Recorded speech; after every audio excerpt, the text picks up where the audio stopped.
Good day mga kodok. So today, i-explain ko sa inyo kung paano gamitin ang inyong nebulizing machine sa bahay. So usually ginagamit ito sa mga bata kung meron silang asthma or meron silang wheezing.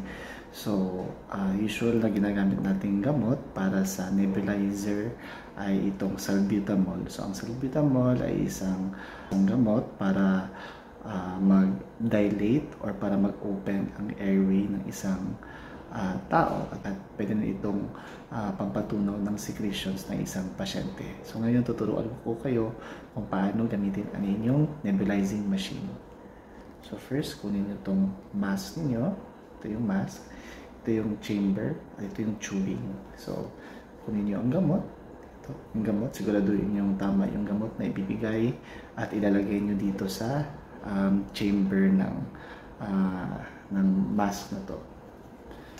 So make sure nag-hand washing kayo before nyo gawin ang itong bagay na to. Open nyo.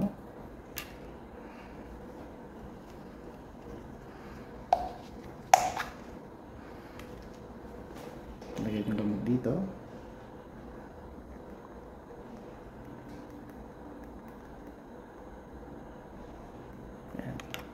Tapos ay takpan nyo, make sure na tightly seal para hindi masayang ang gamot. So malalaman nyo kung tapos na ang inyong inhalation, kung wala ng smoke na lumalabas dito sa mask ng pasyente. Ilagay natin to sa machine. So ang tip nito, ito, ilagay natin to dun sa machine. So ilagay nyo dito. Yan. At saka i-on.